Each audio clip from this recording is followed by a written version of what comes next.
They brought me in around about a year ago just to build the function from the ground up. More or less, we had nothing at that point in time, from functional identity to a software to a team that is fit for the job. Didn't exist a year ago. Proud to say today, it's completely the opposite of that. Expectations are going up and up. The story gets quite interesting. What I do in my head, I always envision where I want to be. Surfing on top of the massive wave of success. Everybody's praising me. I'm going to land in Lebanon, just knock it out the park. People will love me there. The glamour of the expat. Not true at all. He's really good with people. All right. He knows nothing about procurement. Right? So, sharing a couple of ideas, picking those ideas, delivering, things started to roll. My work life had a major impact on my personal life. When you work for bigger companies, you get consumed by the culture. What were some of the tips that you suggest to people when you first go into big changes? Don't go for the big bang from day one. Right. Majority of times you go in, you're blind. Imagine 13 markets that few of them were the most heavily sanctioned markets in the world. 2 or 3 wars broke out. Missile hit something, you have to start replanning everything. The only role across my entire career that I left a business, and I cannot call people in that team friends. Right. I call them friends, probably they wouldn't call me friends. I think I wasn't ready to manage that group of people at that point in time. One solution doesn't fit all your problems. In this podcast series, we're talking to inspiring leaders of procurement and supply chain. Join me as we explore their journey, their achievements, and their career advice. This way, you can integrate them into your career and achieve the same. I'm Marco Marambe, Managing Director at Procurato.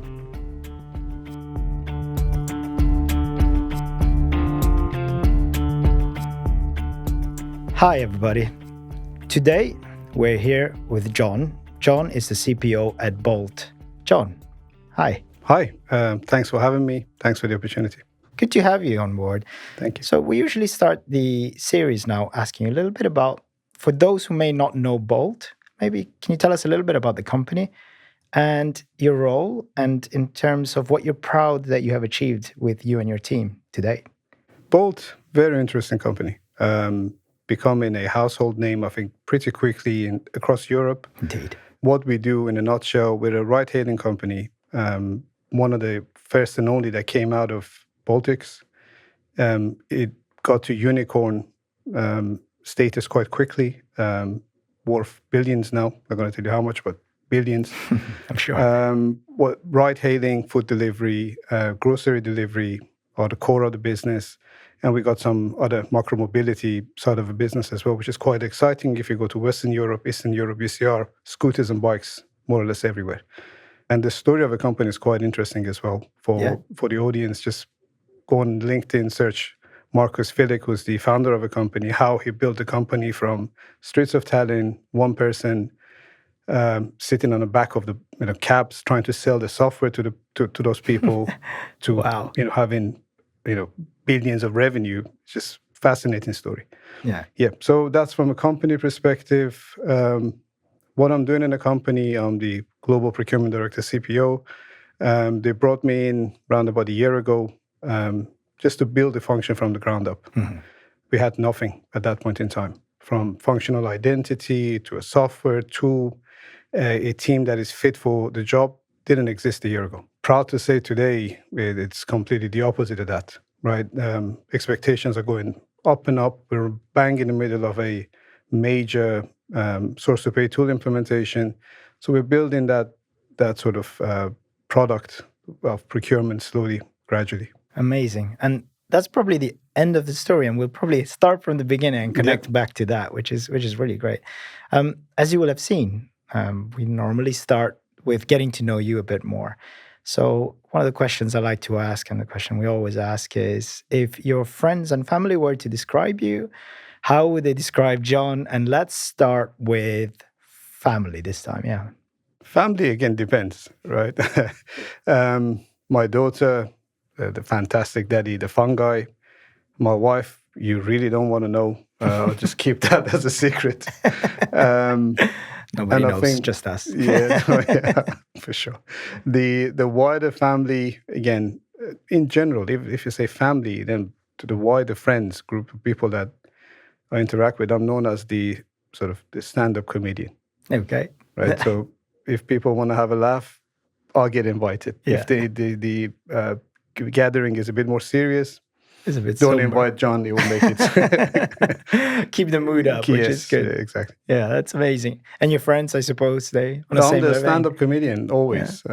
Yeah, every party, you're the one who they I'm the look one up that to. makes people laugh. And then, I mean, That's good. yeah, that's the side I have to keep away from work most of the time.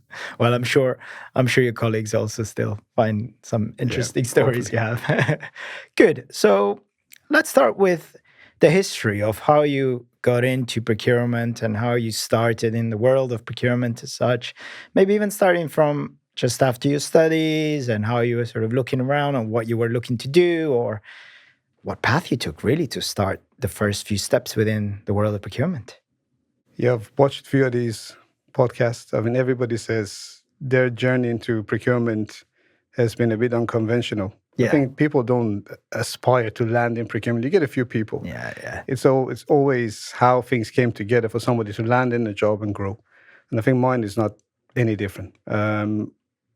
Where I come from, our culture, very similar to that part of the world, Middle East, Iran. You have to graduate from university in 3 different disciplines. You either have to be a medical doctor, a lawyer, or an engineer, or you're a failure to the family, right? It's unacceptable. So I had no option.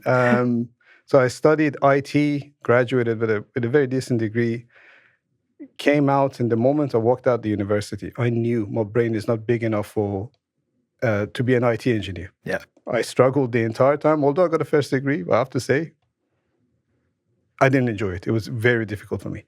So I ended up looking for jobs that paid, and I needed money. Ended up moving into sales.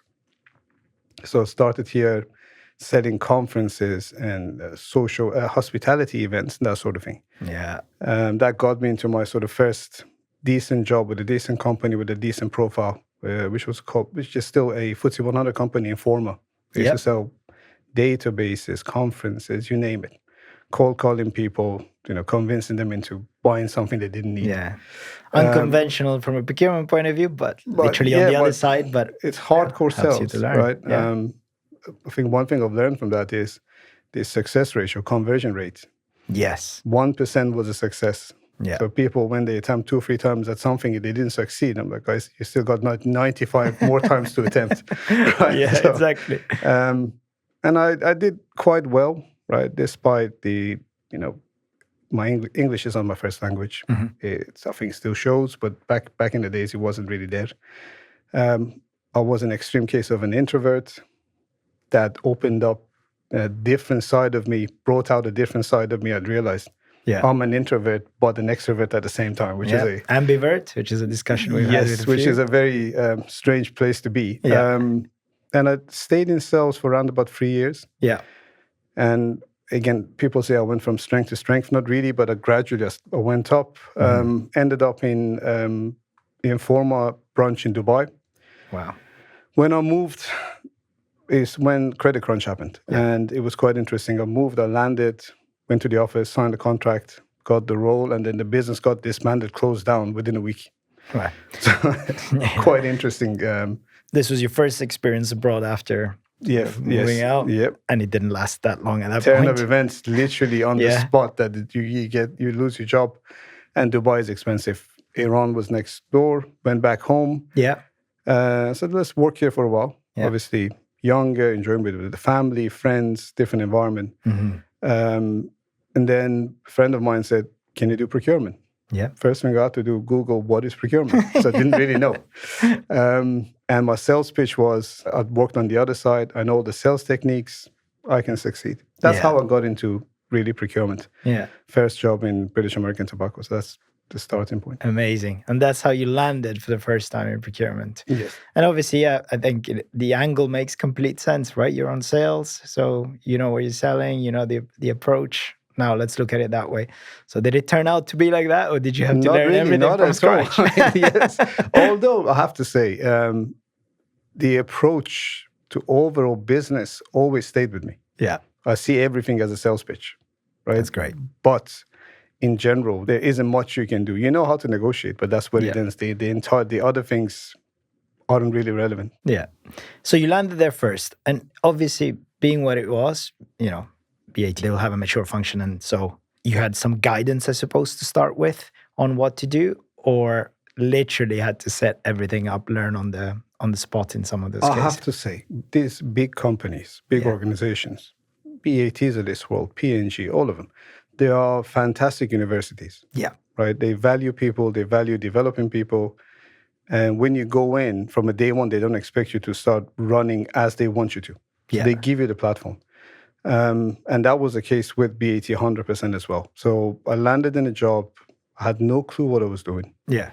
But I was quite lucky because, again, procurement in that part of the world is not a very well-received profession because of long list of reasons, which I'm not going to open here.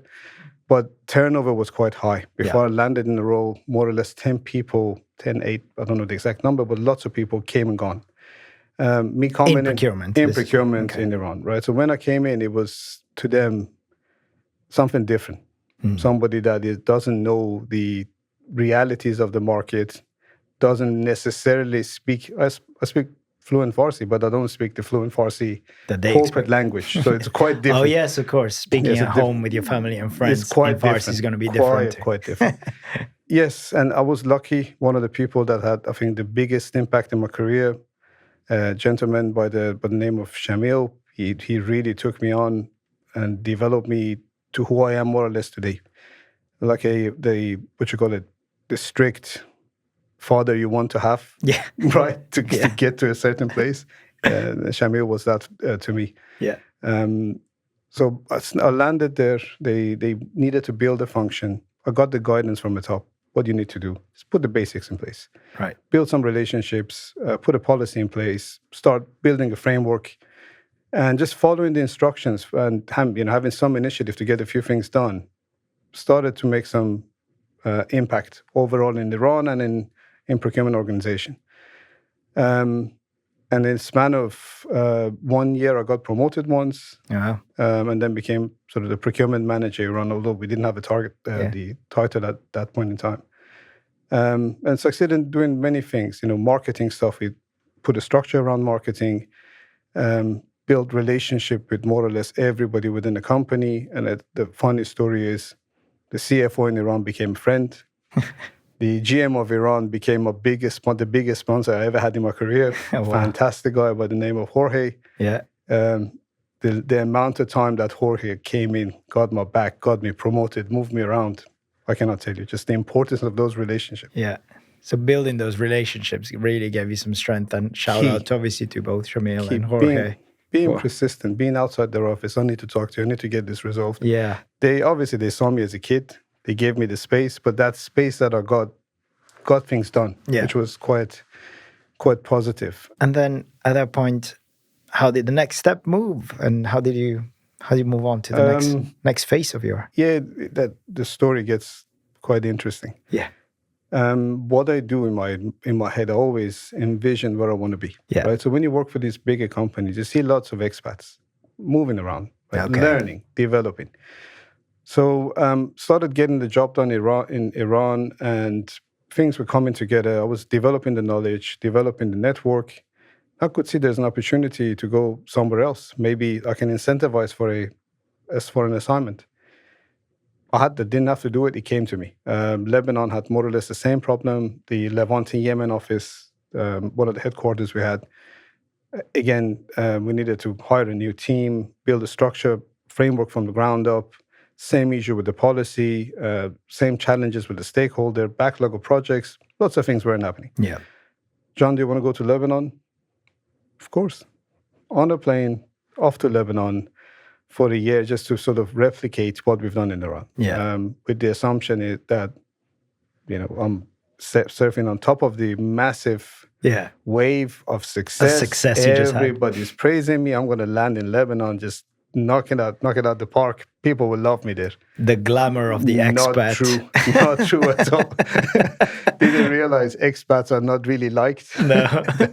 At the same time, what works in one area doesn't necessarily work in the other area. Yeah. And that's been the story of my life ever since. Yeah. Every time you move, you have to sit down and think about what works in this environment. Yeah. So you had to readapt not only to the country culture, which is different from moving from Iran, but also the office politics and everything which would have happened there. 100%. Right? Again, in Iran, you get in a conversation with people, crack a couple of jokes, they'll laugh, they'll smile, then you build that relationship, things move on. In Lebanon, you land, you crack a joke, they get offended, you have to leave the office. Completely different dynamics. Yeah.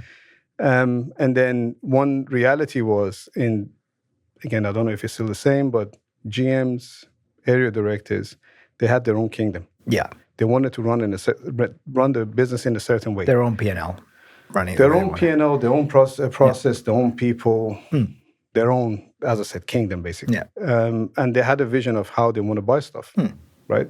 Me coming in from global procurement structure, which wasn't part of that business, trying to mandate a new process, procedure, new framework, ways of working, really didn't go down well.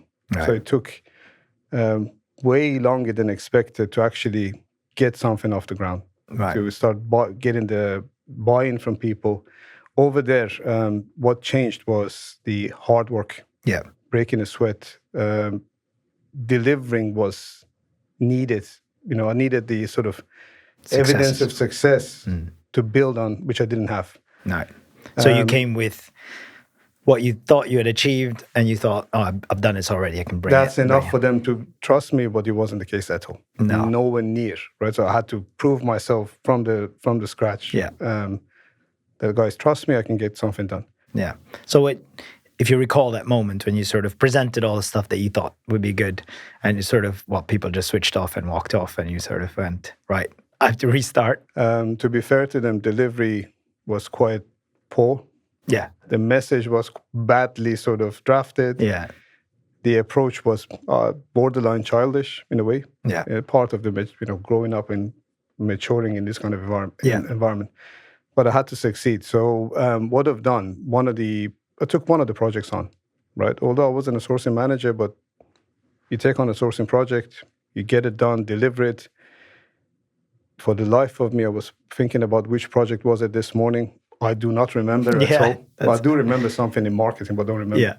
And then being outside the CFO's office to align with him, to show him these numbers, I think he appreciated that this guy is not going away. Yeah. He came outside of my office and stood there for an hour. And he mentioned it 6 months down the line. Yeah. You changed my mind that day, that he's not going to let it go. He's persistent. Yeah. So we got one project done. And then from there, the CFO started sort of trusting a little, sharing a couple of ideas, picking those ideas, delivering. Things started to roll. Yeah. And then the relationship I sort of developed with the procurement person that was in Lebanon at the time, that helped as well to open door to other people that, guys, he's a decent guy, let him in. So it took a bit of time. Yeah. Did 1 year in Lebanon, and then it was very evident to myself and more or less everybody that he's really good with people. All right. He knows nothing about procurement. Right, so, you were there to actually install procurement. But again, I never done sourcing myself, so knowing the principles, basics, I was never trained on it, right? Yeah. And then Shamil, with the help of my line manager at the time, Beso, they incentivized an assignment to South Africa for a company which was subsidiary of BAT, which focused only on sourcing projects. Oh, wow. Go there, get your hand dirty, learn what strategic sourcing is, what are the basics, work on different categories, understand a different culture, because to be fair to them, I needed to learn how to deal with different people. But this was third time round, so you'd had already your first two experiences. Yes, but then again, it became a development area for me, big and bold, that you need to go and learn basically how to do things. And they shipped me off down to Cape Town, beautiful Cape Town. Lovely, lovely place to be, lovely people. Yeah. People ask me, where is your second home? Instead of saying Iran, I say Cape Town, South Africa. Yeah. It's a lovely place. Yet to go there. I mean, I'm sure we will as soon. We have a part of our office there, but obviously you had the experience of one culture. Second, this time you're armed with, I know that I'm not going to go and try and represent the two things I've already done. This time I'm going to go. You would think, yes. I mean, my path to become sort of mature Yeah. took longer than expected. But again, South Africa was amazing. So I landed as sourcing manager for Yep. EMEA for a few categories, working across mostly Africa, which was still big enough, 600-700 million euros to spend, pounds to spend then, and some of the projects in Europe, but here and then. When the projects came in, I got assigned the projects and we delivered. Did a year in Agrega, but then at that point in time, I got to a realization, same as I didn't have a big brain for technology and being an IT manager.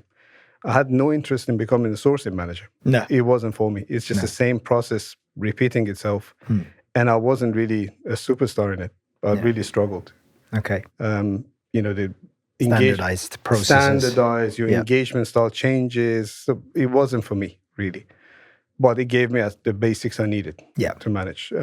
Funny story enough, GM Iran, Jorge, as I said, got promoted to the Southern African markets GM. And moved to South Africa. So, right? You had an ally come through. Yes, and I keep saying it to my team as well, having mentors, having supports, having allies, amazing. Yeah. Jorge was my mentor. Yeah.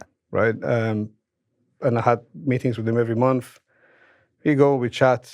How you doing, John? Good, but I need to move out. You want to move out? Do you want to come to my team? I'm like, yes, boss. Oh, wow. He picked up the phone. Shabil, I want him in my team. Right. But he just landed there. Yeah. No, I want him. We have a position open. And that's how it happened, basically. There's a couple of conversations between them. And obviously these two guys know each other already from past many a time, so... Yeah, and look, again, both of them were massive supporters. They saw the opportunity. There was no sort of pushback. And if you think of it in interest of hindsight and wonder, what do you think made them like target you and go, right, this guy's got something? Now that you look at it from the future, from that fortunate position of it, do you think there was something that attracted, or did you do something? Did you go out and speak to them to try and build those relationships? Or did you think maybe you were just like yourself fully? I had a relatively, I wouldn't say very healthy, but a relatively healthy brand. Yeah. Did you know pretty much what you were starting to formulate an idea saying, look, I like this thing of procurement. I don't like this thing of procurement. I know what I want to do. Or were you very much, you know what, Jorge has asked me to it. I'm loyal to this guy. I'm going to go and do that job. I'll do it at the best of my ability. Or maybe it's a mixture of the two. How were you sort of positioning yourself at that point? The honest answer is I always wanted Shamil's job. Yeah. He didn't know it, but I always looked at his job and I said, that is a decent job, right? Right level of visibility, right level of impact. Yeah. I understand that maybe I was a bit aiming low. Ambitious, maybe I should have aimed higher, but again, that was an unreachable target at that point in time. The conversations I had with Jorge, and again, good companies give you that platform. The opportunity. Have a proper development plan, have a proper career path, where you want to get to, what you want to do. In my head, again, I've been a salesman. I always wanted to move across to marketing. Okay. So my focus was more into becoming a marketeer, and then from there going to country management, general management. I was planning to go into a different direction. Yeah. Dreaming. You dream. It sometimes happens, sometimes it doesn't. But then all those development areas that I focused on, but in terms of need to manage a P&L, need to manage a larger team, need to know beyond just your tunnel vision of procurement. Sometimes it's the wrong way to say it, but then in procurement, sometimes we get too deep into just buying stuff. We don't see the bigger picture. Yeah. But when you talk to a good, decent support at a very high level in the organization, they teach you that, look, take a step back, have a helicopter view of things that are happening. Yeah. Maybe you see things differently. Yeah. And then I started developing that. And I'm really thankful that I had the opportunity to learn it that way. Yeah. I can see it today sitting here. I stay away most of the time from too much detail. Yeah. Yeah, my team will hate me for saying this. They know exactly what I'm saying, but no, you can. It's that's the whole point of setting up a team the way you do. I get that. And for those watching at this point of your career, I suppose you've done a few jobs you got to a good point. I'm sure it wasn't, I mean, you pretty much alluded to it. It wasn't a straight line of full successes. Any funny anecdotes or stories that you can share that at that point, something which happened which really added to your to your career progression, so that people can get to see, right, this is normal, right? Even the more senior people have gone through these situations. Major setbacks come later. Right. So up to this point, it's all quite rosy. positive. Things are happening, and I mean, it's mostly beautiful stuff up to this point. Obviously, we had funny disagreements, situations. funny situations, challenges, escalations. These are normal day-to-day stuff. Of course. Things happen. You feel like, excuse my French, but fool. Yeah. How could I do this? Obviously, these are day-to-day stuff. But again, up to the end of the South Africa assignment, everything was positive, productive. Perfect. I ended up double hatting there as business development manager and procurement manager at some point, managing relatively decent sized organization for Southern African markets. Yeah. Fantastic learning opportunity as well. That must have been incredible, business development plus also the procurement. So you're having to get two pretty much. Yeah, although the scope of business development was quite limited versus what you might have in mind. But again, we built like a portfolio of point of sales material for South African markets, developed it, bought it, rolled it out. Yeah. And it's within the context of the group, of the business, not that you were going out there. Great. And so, we now probably progress into the more senior roles that you're getting into. And by then you had already managed some people or not really? Yeah, Southern African markets had 9 direct reports. 9 direct reports. Split into 4 different markets, 4 different areas. And how did you find those experiences? Any sort of anecdotes on that first sort of situations of having to not only look after your own career, but now actually doing what, until that point, some of your mentors and your leaders had done?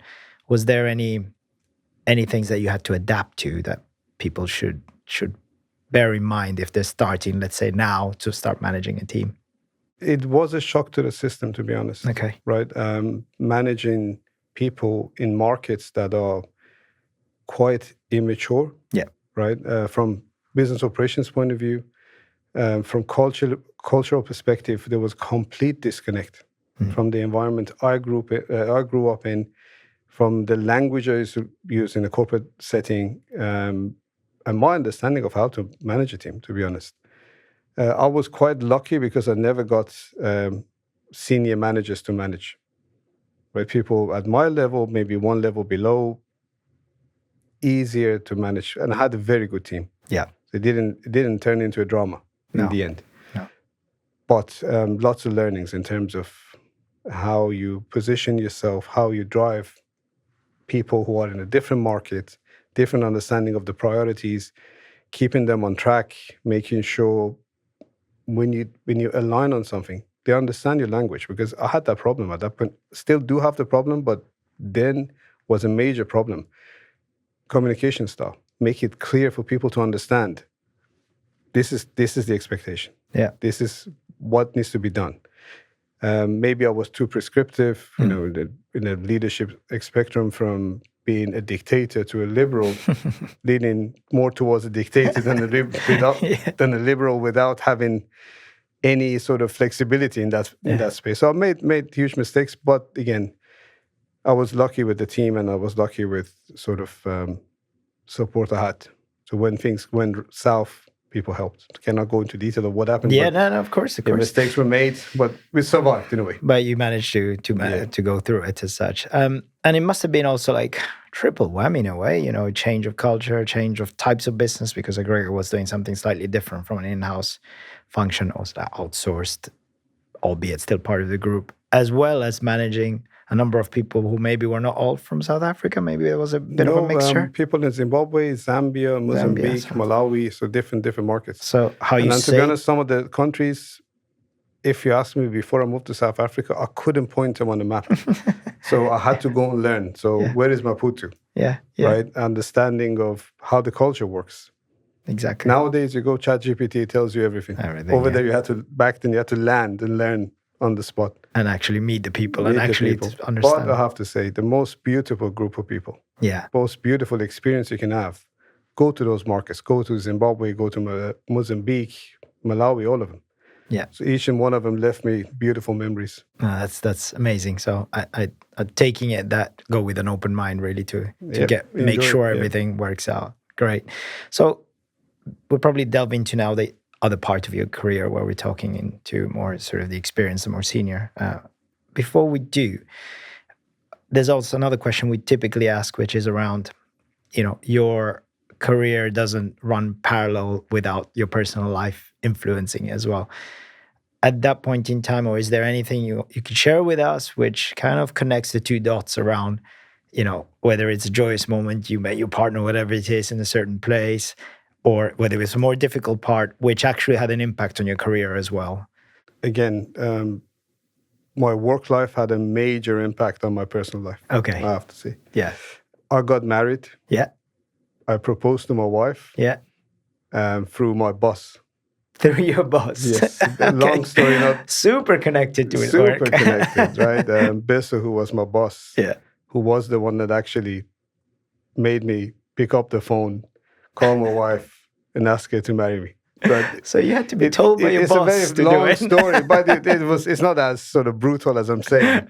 It was a lovely. It was on your objectives for the year. Yes, it was a lovely sequence of events. He flew into Lebanon. He took me out for a drink and gave me the phone. And now you do it. You're afraid of doing it. Do it. Yeah, yeah. So he's a brother. He's an older brother. He's a friend. So, so in terms of work being linked beyond super linked. Yes. And all that period I was in Lebanon. So that was the beginning of conversation about getting married, and then we got married and moved to South Africa. Yeah. And it was as if we were on a honeymoon for around about 4 years. Oh, wow. Right? I never forget, my father-in-law asked me, so when are you guys going on honeymoon? And I'm like, we are on honeymoon. We've been here for a year now. It's a permanent one. That's great. So, yeah, it's been a personal life. Again, I have to say, my wife tolerated that lifestyle of being an expat for too long, maybe. Mm-hmm. Right. One of the reasons now we're in UK and we're not moving is because we moved too much at some point in time. Yeah.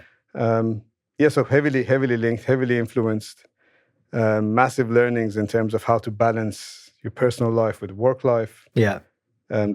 Different topic, but when you work for bigger companies, you get consumed by the culture. Mm-hmm. Right. To the point, up to a certain time in my career, I only went out with work friends. Yep. We only talked work. So my wife knew more or less about work as much as I knew because I was constantly talking about work. What happens today is maybe we say a couple of words. I don't even think my wife knows what I do today. Right? I try to, when the day ends, I try to disconnect as much as I can, or even if I'm working, I'll try to have a personal life, a work life, but found it quite difficult at that point in time. I must say it's a common theme for us procurement people that people don't know what we do. Yeah.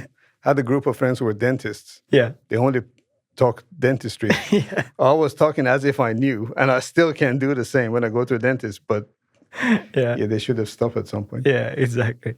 So that's really interesting. And so now you are moving to that next phase of your career, right? Yeah. So tell us about that next step. How did you were already managing people? You were already responsible for quite an important aspect. What's that next role step up that you took, and how did that change? So up to Southern African markets level, it was a managerial role. Yeah. North Africa that I moved to next, Cairo, was a first head of level type role that I got. Obviously, all of these moves, I'm going from Iran market with 3-4 people to Lebanon with a bit more, South Africa 9, up to North Africa with much bigger sort of P&L, much bigger spend profile, much in terms of seniority of the stakeholders. Every level within the organization jumped by 2 job grades. Wow. So the GM of South Africa was 2 levels below the area director in North Africa. So the whole thing elevated overnight. Complexity of operations, group of stakeholders, everything changed. Nature of what I was supposed to do didn't change. No. Go in, we did have a procurement function in North Africa. Was it functioning? No. And being an expat, the assignment is go in, build it, hire someone that can take over the role, move out. And I'm not going to deep dive too much into North Africa, more or less the same thing that I've done in South Africa. Yeah. go in, understand where the gaps are, where the business is not connecting with procurement as a function, where the opportunities are, come up with a plan, right? And to me, it's all about building a capability along with it an identity for the function, building a brand, basically, of course, to start to get people to come and work with us. And when you arrived at, I suppose they didn't have that brand necessarily, you noticed that. And what was a question for you, what was really evident you said there was a big 2-step up change. How did this come out? How did you see it, that it was evident that there was a difference in their level versus what you had been used to? Look, when I was in Southern African markets, we were at the way it worked, end market cluster area. Yeah. So you always look up. When you're in Iran, you're in end market. When you move to a cluster, it's the Middle East. You look up, wow, people are there. Okay. When you go one level up is the area. You look, they're too distant. They're too far away. They're too powerful. So the command comes from the top that somebody said from the area you need to do it, and it becomes a sort of mandate in a way. Mandate. So same story as well. I became part of that area of people now. It changed. The profile of the role where I was sitting changed. Yeah. So if something needs to happen, it comes from the top. You need to do it. And so just what's coming out very obvious for me is you've been evolving constantly until that point, and there's always adaptation that you're having to put in place. You've adapted yourself often and got to that next level and the next level and discussed with people, got to understand people. What are sort of some key tips that you would suggest to people to undertake if they are going into, currently maybe they're doing similar thing to you, international, lots of different assignments as such? What were some of the tips that you would suggest to people when you first go into these big changes? Had this conversation a few days back with someone. Recommendation is don't go for the big bang from day one. Right. Land, understand where you are, understand the culture, understand the people, then define what the big bang is. Because majority of times, especially early in my career, when I went from one area, from one role to another, the day I landed, I went in knowing what I was going to do, right? And every time, more or less every time it failed. Right? Because you do not know the nitty-gritty or the little things that you need to know to make it a success. So it takes, I think, 2 or 3 months to find your feet and understand exactly what you need to do. Sometimes you're going with a mandate with somebody who's in the role. That makes it slightly easier. You can develop an understanding. Majority of times you go in, you're blind, and you're trying to make something happen. You're gonna miss the mark. You're not gonna hit what you need to do. So that's the first thing. 2, to me, biggest thing, especially international assignments, but again, even from going from one company to another. Example is in my latest role, understanding the culture of a company, the pace that things happen in a company, expectation of the management. Talk to everyone, because somebody can tell you this is what needs to be done. The next person at the same level has a completely different view. Find the balance to get things done. I think those are the core ones. Don't rush it. Just understand exactly what you need to do. And then, again, build allies as soon as you can. Otherwise, things will fall apart. So don't come in with a plan that is pre-established, taken out of a shelf and go and try immediately put it in place. First, understand. Playing the role of a bull in a china shop will not succeed. So you're telling me as if you've had a bit of that experience. Yeah, many times, trust me. A few occasions. Good. So how did you feel that sort of, that change? You're now probably dealing with quite senior people having to contend with their priorities versus yours as well.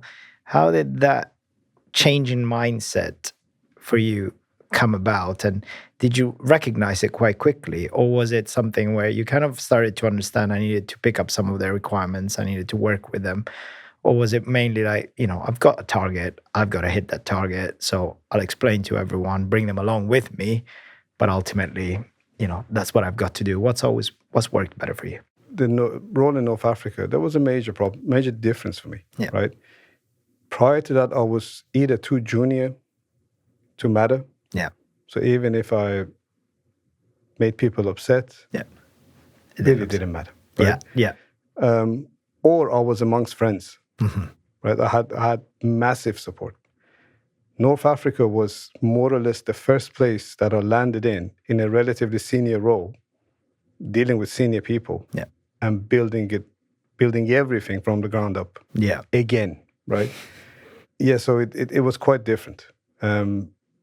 North Africa is where I was exposed to my first sort of difficult line manager, right? Through mistakes I made, to be fair, most of it. Yeah. It was the first area that I dealt with CEO level characters, how you manage them, how you understand what they're telling you as well. Yeah. Because they see you, when you talk to a senior person at that level, the messaging might be different. You need to listen to every word they're saying. Yeah. Right? I used to go into meetings with them thinking it's a sales pitch. I'm going to go and sell something to this guy, come out, get it done. Never happened that way. No. You go in to listen. Right. You're going to just be at the presence of the person, understand what he wants, Ask the take questions. a few points, ask a question, and walk out. Promise you're going to deliver. Right? So it's a slightly different. That's a great tip. That's a great tip, because when you are dealing with those at that level, ultimately, they already have a preset idea of what they want to do. It's just about you or how to make it fit within the context of what you have to do, I suppose. Firstly, again, the reality of the matter is, even in the context of what I'm doing today, to a CEO level person, doesn't matter what happens at, procurement execution level. No. They just want to see the 2-3 high level bullet points of what procurement delivered, what bottom line impact we had, how much cash we released, X, Y, Z. It's like very high level. What goes underneath? No. I don't think they care. I've never been in an organization that CFOs care, but the CEO, they shouldn't. They have so many bigger fish to fry that how these kind of things run, they don't care. No. So then North Africa was the first place I realized you don't go into these people with your detail. Yeah. You go in with very high level, strategic, relevant, points to them, cooked at a level that these people understand. Yeah. And it didn't come to me, trust me, for quite a few years, Yeah. how to do it better or how to do it in a way that works. Yeah. So I feel like we're going to get into that. But so next role from here onwards, where were you at that point? So North Africa was again assignment. You go in, we did the whole transformation in 12, 14 months. And then they moved me into Middle East. Okay.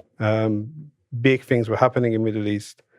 Obviously, I had a very mature, strong team in Middle East. In Iran, they were building one of the largest tobacco facilities in the group. That up to that point, they were going live with that. It was a massive, massive complex in Iran, and building something in Iran, in terms of complexity, if you build it in UK, complexity is 1, in Iran is 100. 10 times more difficult to get the same thing done there. And the thinking was, you send a local in who's already been in the market to go in, manages the area, but then be heavily involved in the manufacturing facility as well. And then from North Africa, the size of a business, the complexity of a business, the spend profile more or less quadrupled from North Africa to Middle East. That's a big change. We had production facilities in different locations. The logistics network was beyond complex. Imagine 13 markets that few of them were the most heavily sanctioned markets in the world. God, yeah. Right? Yeah. Markets that you cannot take a truck, go from one to another because they don't talk to each other. They're not you allowed have to go around, right? Yeah. Bang in the middle, you got Israel that creates a lot of complexity in terms of your logistics network How there. you move around, And then the wars that were happening, literally I was there for the period of time I was there, I think 2 or 3 wars broke out. Wow. And then you have production facility in some of the places, missile hits something, you have to start replanning everything. So in terms of the resilience we need to build as a function, as a team, for me, it's just completely new experience. And was that a lot of direct procurement at that point in time? We had direct and we had indirect as well. Indirect. So you had to do the whole host of it. Whole host which is why all these supply chain complexities. Yes, exactly. Put it this way. You look at Iran, no US transactions. Of course. Which is quite complex. the level of fraud and complexity you deal with when you're taking something into Iran, quite complex. At the same time, you're working for a company that is, bang on top of the FTSE list. Massive company, global organization. They try to mandate things from a category perspective that will not work in those markets. No, of course. Printed material, guys buy it from Turkey. It takes me 8 weeks to get the printed material from production facility into Iran. Yeah. I can buy the same thing in Iran and get it done in 4 weeks. Faster and probably similar price. And so probably, speed to market, especially when you talk about tobacco industry. You need to be on your toes. So somebody's going to market in 2 weeks, you need to be able to put a product in the market in a very short span of time. Yeah. And all those global stuff weren't working. Yeah. Or something comes from Southeast Asia, it's on a boat.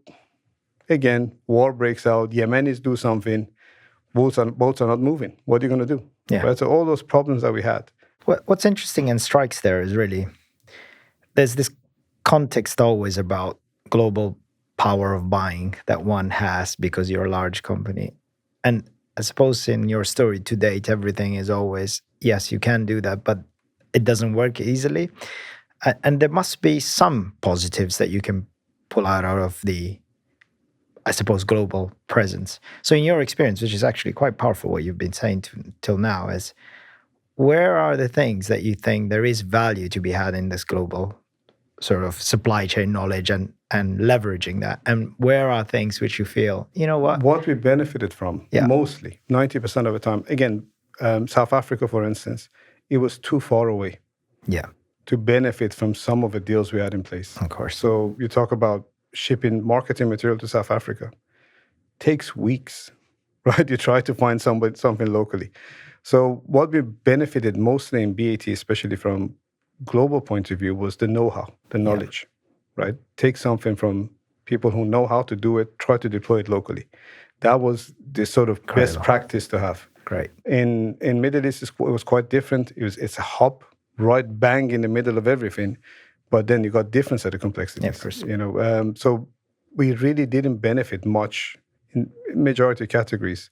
Direct, less. Indirect, we didn't really benefit from global deals.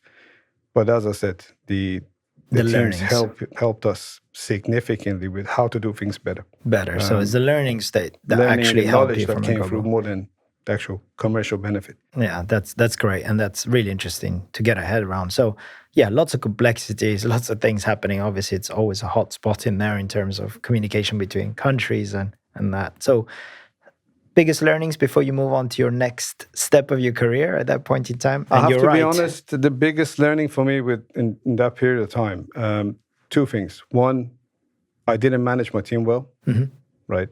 That role was the only role across my entire career that I left a business and I cannot call people in that team friends. Right. If I called them friends, probably they wouldn't call me friends. Right. It was a much more mature team, significantly more mature. From professional point of view and personal point of view, completely different group of people. And I think I wasn't ready to manage that group of people at that point in time. Yeah. Towards the back end of it, I was getting better, right? But I was thrown in the deep end. Yeah. And I had much less support. Yeah. So, but I think managing people, that's when I had to sort of sit back and think about really deep, what have I done wrong? Yeah. Right? Because in my head, I was the friend, I was the support, I was doing everything right. Everything you'd learned up till that point in time, yeah. Yes. But then again, one solution doesn't fit all your problems. Yeah, of course. Which it was evident in that case. Yeah. And then I think the second learn from the most horrible managers you can have. Right. I'm not going to name anybody, but I had one horrible manager that impacted my career as negatively as possible. Yeah. I had it there and then. Yeah. And it was a very fortunate sort of event, very fortunate that I ended up working with the guy. Yeah. Because I was turning into him. Right.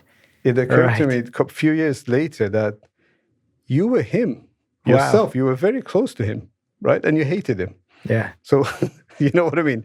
Sometimes you don't see yourself. I think everybody needs to have a mirror. It's like a mirror being held up. Sometimes look at the mirror and think about what you're doing. And it was 100% the case at that point in time that, right. oh, you're turning into this guy. You need to do something about it. So between North Africa and the Middle East, sounds like it was a big step change, obviously. Big step change. Huge big step change. Personally, professionally, massive. And then again, the support I had, the mentors I had, they were telling me all of this stuff. Yeah. Right? Yeah. It's one thing to have a mentor. It's another thing to listen to the actual mentor. Of course. So that's another thing. When people are talking to you, listen to them. Yeah, listen to them. I wasn't really, to be honest. So then that's where the journey with BAT came to an end. Okay. I became an expat. Yeah. And the way I explained it to people is that I became an orphan. Right. Because when you don't have a home market that supports you to put you in a new place, it's quite difficult to find the next step. Yeah. And here, I think my ego was getting bigger than reality. Yeah. So again, all those stuff that happened at that point in time was quite painful. Looking back at it now, I deserved it, and fantastic that it happened. Yeah. The trajectory of my life and career changed for the better. Yeah, and looking at it from the outside, it sounded like you had a great experience, frankly, because I know, always there are good times and bad times, but overall, you're right. You really did jump from country to territory, learned a lot of new things, and it sounds like I learned a lot, yeah, but then again, gained. I made catastrophic mistakes along the way as well. But as I said, looking back at it, it all helped build it. It all helped, honestly, in a positive, quite positive way. Yeah. And I wouldn't be here talking to you today if those things didn't happen. Yeah. I would be still working for BAT. Yeah. Probably a different person character-wise and, career-wise, completely from who I am today. And interesting in these large companies, for me, what may seem to have been at a personal level catastrophic is probably quite common that happens, these things, right? And it all adds up, and you've had a framework at least, or a structure there which allowed you to get some of these learnings out of it, which is great. BAT was an amazing university. Yeah. Right, in terms of people development, in terms of technical development, in terms of learning how to do things, having a framework around things, having the structure, how to think about things. Fantastic. Yeah. I owe them, honestly. Yeah, and what's incredible about this is, we didn't even talk about the products that people do in these companies, but it's just a structure which can make a difference, and that's a great thing about a good organization. So let's move on from there to your next step of your career. So you obviously finished there, and did you move away? We shook hands and left BAT, and then personal life sort of took over. My wife was pregnant at the time. Okay. So we said we need to find home. First one at that point? I had my daughter at the time. I had the daughter. Going back, I had the daughter. We said, okay, we need to find somewhere that we can call home. Yeah. Right.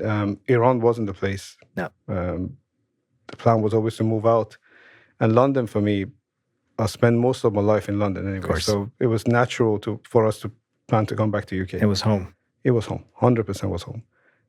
So I started looking, and the Barclays opportunity came up. Joined Barclays as they didn't have that title, procurement business partner, head of procurement. You can call it whatever, person in charge of cards and payments business, procurement, and moved across to UK. Yeah. Identical sort of narrative, identical assignment. Right. Go in. There's no buy-in for procurement. Mm-hmm. Massive backlog of projects. Yeah. People hate us. Mm-hmm. Go and build something. That was the plan. At the same time, I didn't understand it at that point in time. They told me you need to manage risk. Didn't understand what it is. I said, yes, 100%. No worries. I fully understand risk. I didn't understand it at all. So, landed in cards and payments business, and then more or less, I can tell you, I'll bore the listener, but same story. Yeah. Get a policy, tailor it for the cards and payments business, talk to the management, get their buy-in, put in like a year plan to transform the function, and then just crack on with it. Yeah. Quite different sort of setup, because we have the way they structured the procurement function. They had the back office, I call it the sausage machine of procurement, and the business. In between that sausage machine and business, there was procurement partnership. Yep. The team, commercial. which was the commercial, Yeah. which was us.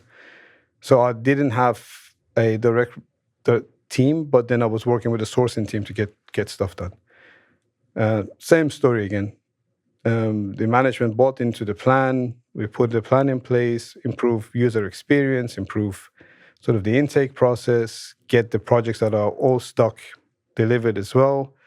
And again, success story within 8-9 months, we sort of transformed everything. Wow. Right? The pace that things changed shocked me as well. Yeah. Right? UK was, for me, it's easier because the corporate culture here is quite professional. Yeah. Right? You talk to people, you agree on a point, you move on. You can trust that at least 50% of the message landed, 40% of it gets done. So at least you're just sure you can get stuff done.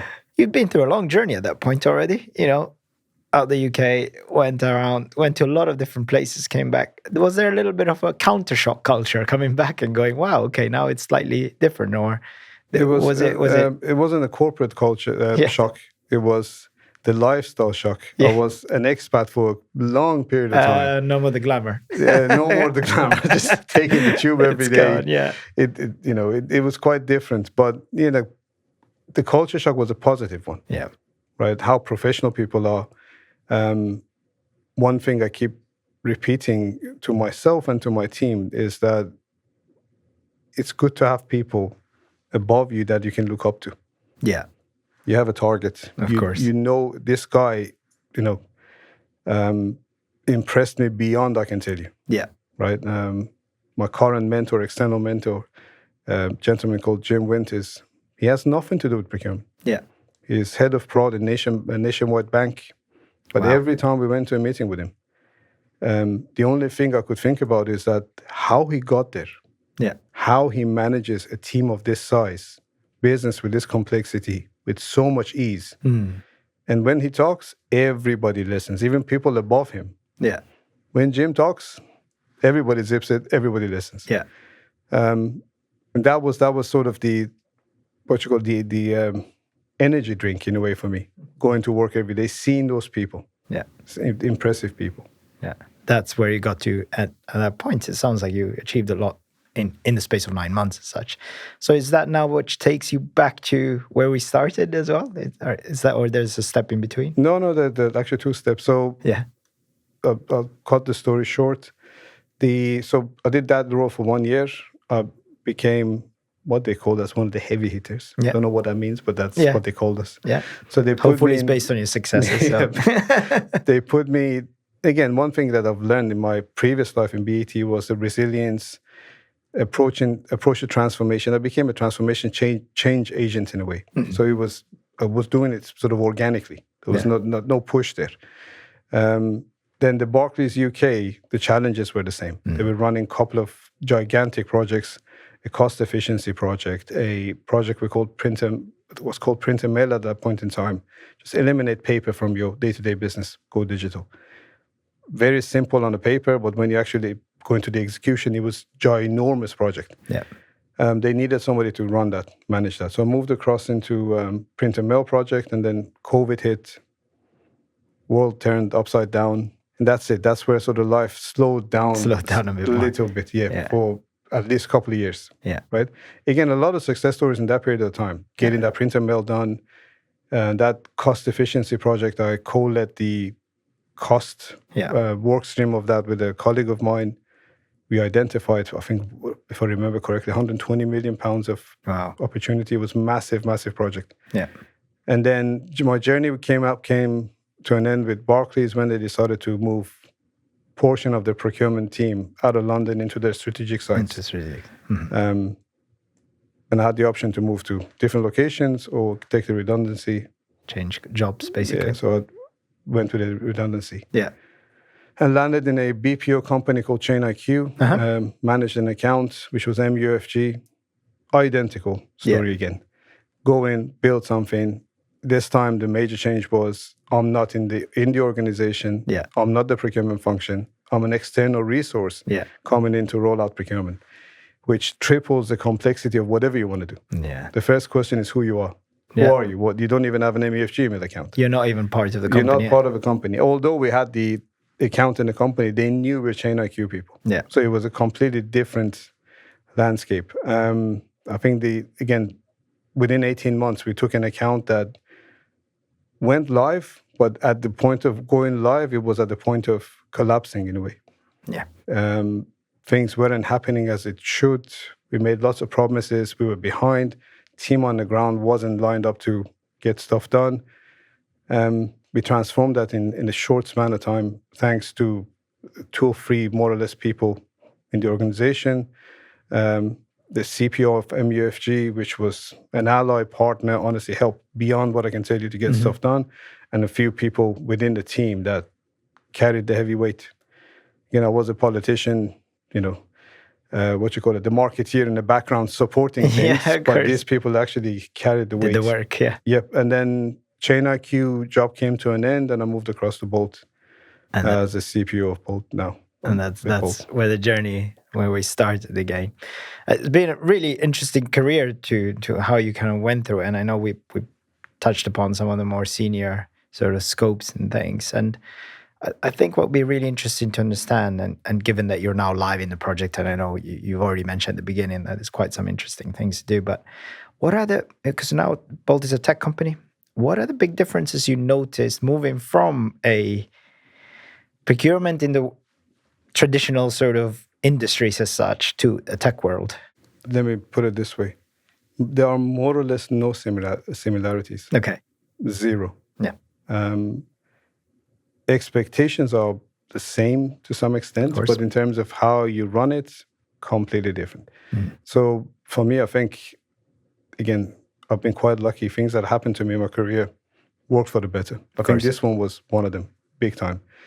Big corporates, they turn into dinosaurs, right? You take an approach, a way of work that works, you stick to it. You repeat it. Yeah, the technology gets upgraded from time to time. Processes get improved from time to time. But fundamental change in the way you operate, you don't see it that much. No. Right? When I joined Bolt initially, somebody told me we don't use emails. And I laughed, and I'm thinking, how is that possible? Yeah, you thought it was a joke in the beginning. Honestly, I thought it was a joke. Yeah. How do we do this? Oh, we don't do it that way. How do we do this? Oh, we don't do it that way. So it was, in terms of culture shock, I can tell you beyond what I can explain. But then when you start working for the organization, you realize there are different ways of doing things. Of course. Right? Which led to me sort of dumping everything I knew in terms of transformation, how things need to be done, and how you run it. And we basically, with the team, reinventing it, because reality is this organization has nothing to do with what I know or my team knows. Yeah. We are sort of redefining the ways of working. We're redefining how we use technology. We're redefining how to engage with people. The company grew from nothing, more or less, to what it is now. Multi-billion euros revenue. At a fast pace. At a very fast pace. And reality is they didn't have a procurement function. Yeah, of course. So convincing the organization that, guys, we're here to add value. Yeah. We have something to add. We deserve our position in the company. Yeah. It's not an easy task, easy feat. It's a complex sort of transformation project. So yeah, we sort of reinventing what we do. Yeah, and it's completely different. So it's good. I imagine no email but Slack or things of that nature, which is quite an interesting thing. And without going into it too much, but from PowerPoints to written meetings, that I can tell you, the shock you get when you go to the first meeting, you get used to it quite quickly and you understand it. But the shock, the way I can explain it, your skill set evolves quite rapidly when you're introduced to a unicorn, to a startup like a type company. Yeah. And it's interesting. For me, I would say that, out of all conversations I've had, probably this came to me as, I would describe you as the reinvention person. Every time a new thing, a new challenge, a new reinvention, which is quite interesting. I think challenges come in. Yeah. I look at it. One side of me says, quite straightforward. Yeah. Build a policy, build a framework, introduce it. Yeah. But then you realize we have lots of policies in different formats, Confluence, this and that they're not effective. No. So the way to do it is not to build a policy, it's to encourage the end user to come and unknowingly use your system. Yeah. Right? Organically. Should be inviting, should be easy to use, should be, the input should be 10 times less than the output. So the ROI should be tenfold at least for people to use it. Yeah. So the way you build things, the way you think about things is quite different than a bigger organization. Yeah. Barclays, BAT, MUFG, Chain IQ, a policy is a policy. Yeah. You follow. Yeah. Here, policy is not a policy. Yeah. You need to convince that there's value. Yeah. So it's quite different. You have to feel it. You have to see it. Yeah. That's great. So just tradition for us to finish normally is asking you the questions of all your career. If there were 2 or 3 tips that you would suggest to someone who's undertaking a procurement career, what are the key things you would take? And then, if someone's watching this and going, I'd love to work for John, maybe what are the things you would say they'd gain out of working with you? So in terms of the tips, again, my slogan, I know, again, people that work with me get tired of it. I keep saying procurement is people business. Yeah. Think of it as a sales pitch. Yeah. Think of it as I need to convince the person not to sell them something. It's just the people relationship that makes things happen. Yeah. And it's been, day in, day out, we see within what we do today with the challenges we have, what makes us survive is the actual relationship than anything else. Yeah. Right? Difficult environments need allies to get out of. Journey is long. Yeah. In my case, it was quite long.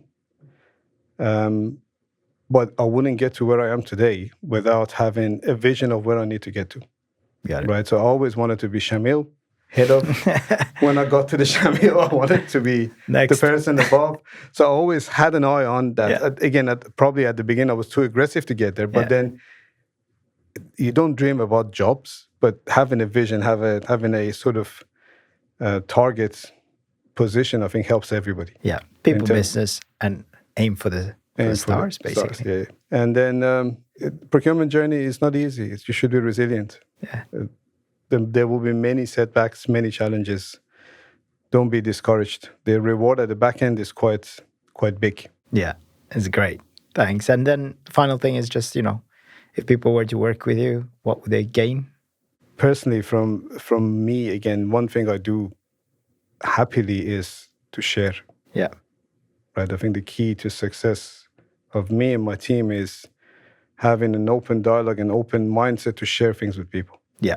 Right. And the support you can provide to your team to grow personally, career-wise, any aspect they can. So if I'm looking at my team, 2-3 things I support them with. If I have any know-how in me about anything, is freely available. Yeah. Right. It comes out instantly. Yeah. If I can share something. And hopefully I'll hear this from my team in terms of supporting them in any aspect I can. Yeah. Right. I do. And I usually tell everybody. Yeah. Personal life first, job second. Yeah. Work can be done tomorrow. Yeah. Focus on yourself. If you're okay, if you're doing well, I'm pretty sure the job will be done tomorrow. Yeah. So, knowledge and well-being is 2 things I can promise to people. Yeah. And then they can build their career on top of that. Amazing. It's been very, very interesting. Thank you so much for sharing all that. Thank you very much. And good to have you again. Again, thanks for having me. And thanks for making it painless and easy. Yeah, thank you. Very good, actually. Thanks, John. Thank you. At Procurato, we are lucky enough to work with some incredible experts like you, and we are able to therefore interview some great people for you to get an understanding and learn from. If you feel like you've got a great story that you could share with us, please do reach out to me. If you like what you see, please drop us a like and drop us a follow. Thanks.